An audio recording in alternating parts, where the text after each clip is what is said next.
of sit and just feel whatever you feel about this film and reflect and process it a little bit before we get going. So, just a few minutes. Pain, tremendous pain.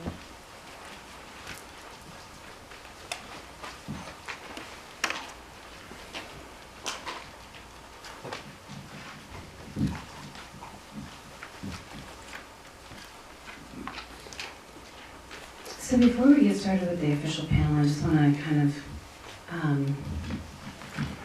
open it up for you to send into the air whatever you're feeling, your thoughts, one word, one feeling, where you might be holding it, and just popcorn style, just say it. You don't have to raise your hand. Just send it up for all of us to share. Anyone can start. Sad. I'm sorry? Sad. Sad. Anger. Anger. Humiliation. Fear. Fear. Fear. Fear. Sorrow. Disbelief. Shame. Resignation. Frustration. Horror. Not surprised.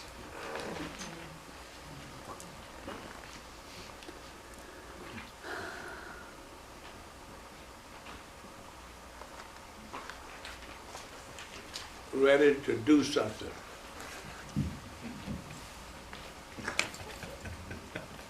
Tired of listening to the same old story. Amen. Truth.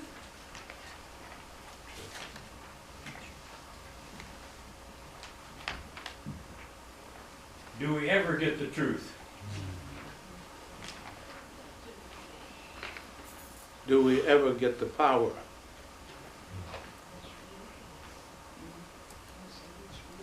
Frustration. Community.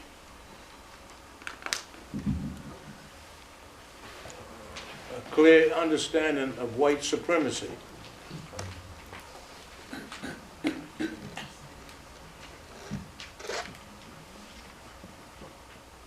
got another word.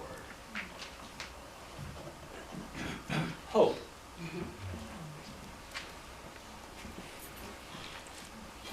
I have another word. Money. In America.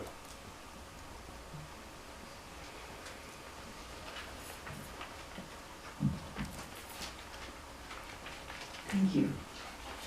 Thank you for sharing, everyone. I think we should get started with the formal part of the evening, which is our panel. I'm Jada Hebra, and I'm the Senior Vice President and Chief Diversity and Inclusion Officer at Southern New Hampshire University, and I have the honor and privilege of being your panel moderator tonight. I'm going to let the panelists introduce themselves, and then I have a few questions, but I really would love for us to be interactive and to open it up for questions and dialogue. So I'll start with you. So you know me by my NHPBS hat. I'm also president of the Manchester branch of the NAACP and chairman of the National Episcopal Church's Executive Council Committee on Anti-Racism. You don't know me at all. Yes, you do. All right. I'm Harvey, Keye, former state representative and currently a Human Rights Commissioner for the state of New Hampshire. Marched with Martin Luther King back in Birmingham and lived in Birmingham for 17 years.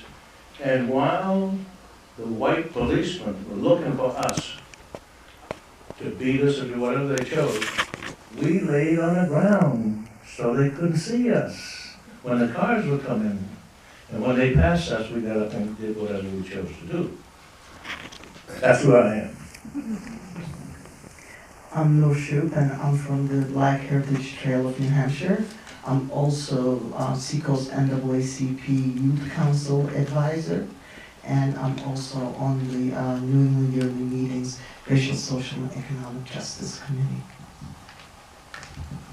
Didn't you have 2 minutes? Oh, you have, Yeah. okay.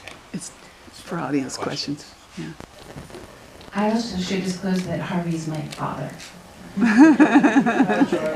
Yes, this is my father. And he's also an Uber driver. You know, highly sought after Uber driver. So I have a couple of questions, but again, just a few because I really want to open it up to the audience. But I really want to get the panelists just, you know, you shouted out a few words, but what scenes or moments in the film really stood out for you and why?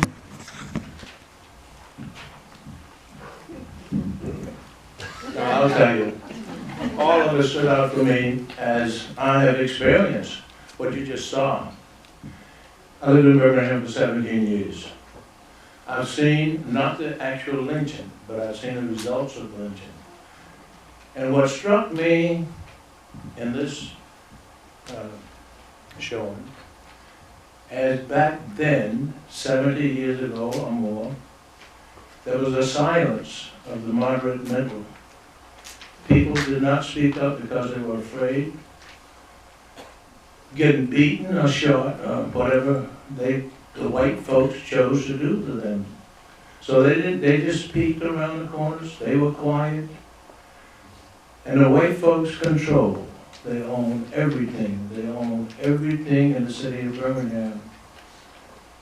Black people, they weren't black then, they were colored and Negroes, owned absolutely nothing. And I find it striking, very similar today. Black folk own nothing in this country. They have no power. Anywhere in this country can you find a foundation for black people own?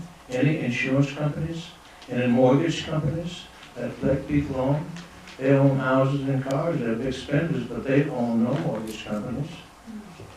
Do they? What power do they have? And I want to say, and give this to you, until we change the way we look at things, the things will not change. And I don't mean just look visually, optically. I mean, do something about where we live. We live in America. America is about money. It's not about praying. It's not about love. That's bull crap. We need to wake up and get involved with where we live and own something, gain some power, keep the faith, if you will, but we need to take Martin Luther King's dream. He went to the mountain. He says, I looked over the mountain, I've had a dream, and I've looked over the mountain, I've seen the coming of the Lord. But we need to analyze the dream and go further and interpret the dream. The dream means, in my opinion, and I have marched with him, that we need to do something about where we live and get invested in the value of America. They have no feeling about the religion except give you the Kool-Aid again. And that's what we had in Birmingham. That's what they had in this movie. The people in the communities had drank the Kool-Aid, and they were afraid to say anything. For me, it was really difficult to watch the torturing of people during lynching, and the mobs watching and having a good time. I just can't even imagine having an animal done that to them, for their own human being. That was just very difficult for me. Jada, we want to get the lights on, but we might need audience help. Need audience help to get the lights on? Yeah. People As- sitting next to the light, if you wouldn't mind just stepping up real quick. There's 2 buttons on the back side, if you can just swap them on, otherwise I can shuffle through everybody. Yep. There's 2 of them, just press them forward. Yep, perfect. And then down on this side, same thing. Lights, Sorry about camera, that. action. Yep. 1 and 2, perfect. Thank you very much. can see you now. You can see us now. So, a number of things stood out for me. I grew up in Charleston, South Carolina. My mother's family is from Lancaster, South Carolina, which is just on the South Carolina-North Carolina border. So the pictures of the houses as they sat on the land kind of felt like home. It was really interesting.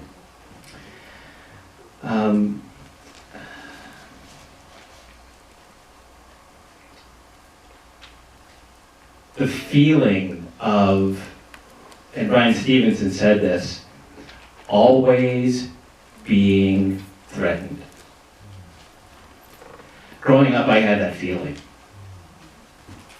And this just brought it right back. I also, though, I use the word hope. Because I saw his friends who also could not believe what had happened. And I think it's our youth who are going to save us from ourselves.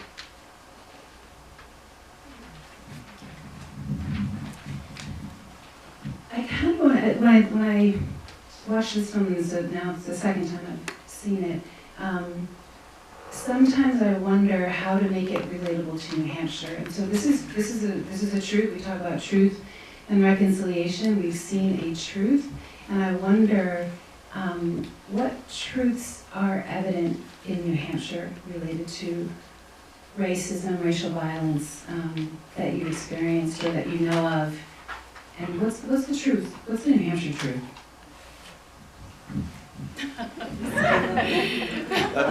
I know what to pass. Let me just try this. I just think racism is such a complicated issue. And where it began, I don't think any of us know. We certainly know that it's not a DNA product. It's not genetic. So I feel that racism is man-made. And I think if man-made it, man can break it or solve it. I don't think we really want to, because the country has taken the Kool-Aid. And we, in the middle of this upper and bottom level of humanity in America, are so silent and scared to say anything. We're out of step with what it will take to get rid of racism. So actually, New Hampshire has a lot of hidden history, and people up north think they were on the right side of history, but the fact is there was enslaved people up in New Hampshire right up till 1840. So they were up here. New Hampshire was, Portsmouth was a major port. They actually had ships that they built. They registered them there. They imported people, and it was a slave economy. The whole area was based on the slave economy. Also, segregation was up here alive and well. Wentworth by the Sea in Newcastle, New Hampshire, was desegregated in 1964. Right up to 1964. So people think that they are up north and they're on the right side of history. I will also tell you that racism is alive and well today. There was an incident in Wakefield a couple of years ago with an elementary school boy that a couple of older teenagers tried to hang off a picnic table. So, and being at the Seacoast NAACP chapter, I can't speak for the other chapter, but we are constantly getting reports. There isn't a school system that's not affected right now. There's been incidents in Dover last Christmas, the Christmas before this past one, where one of the class homeworks were to do reconstruction and Christmas together. So some of the students decided to do a KK jingle, and it goes KKK, kill all the blacks. There was uproar about that. The girl that recorded it secretly, the girl of color, has been suspended. The teacher took leave of absence with pay till September from last Christmas, and he's still on the payroll. There's incidents in Hampton where an elementary school girl was bullied because of her race. It just goes on and on and on. And also, I would like to remind you that the Charlottesville March that happened a couple of years ago, where Heather Heyer lost her life, one of the organizers, he's dubbed as a crying Nazi, because he was crying on CNN after he got arrested. He was from Keene, New Hampshire, Cantwell. He's the one that was, I believe, on Vice News, that was in the hotel room showing off his weaponry. Turns out he's a convicted felon and is not supposed to have any weapons. So when the FBI saw the film, they went up to his door and arrested him. The next day he was on CNN crying. He's trying to be lawful. So it's up here. It's absolutely up here. KKK marched through Exeter, New Hampshire in the early 90s when they were having a racial unity day. In the 80s, when I lived in Portsmouth, I still am in Kittery, I'm not too far over, they had in the Portsmouth Herald somebody advertising as Grand Wizard to recruit people with a P.O. Box number. With a little bit of research, it was discovered that he worked for the Sheriff's Department as a dispatcher, and shortly after that he lost his job and left the town.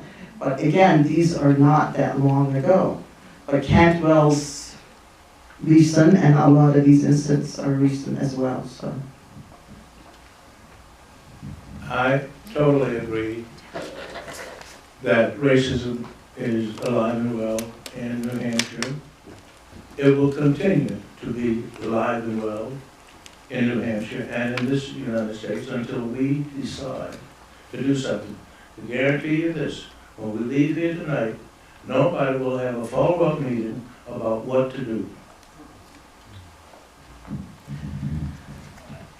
I think it's been proven here that there is racism here in New Hampshire. I have stories I could tell as well, and we at the Manchester branch, and a number of our Manchester branch folks are here, and they can attest to this. We too get calls regularly about discrimination. I want to add something a little bit different. I think there are good people in New Hampshire, many you all here are good people, who want to deal with this challenge. I think like in much of the world, there's a lack of the knowledge of how to do that. And that's something that we, I think, here are dedicated to helping us all. We're on a journey here. And I don't think any of us have all the answers, but together we need to come up with the answers, and that's how we're going to get out of this. Thank you.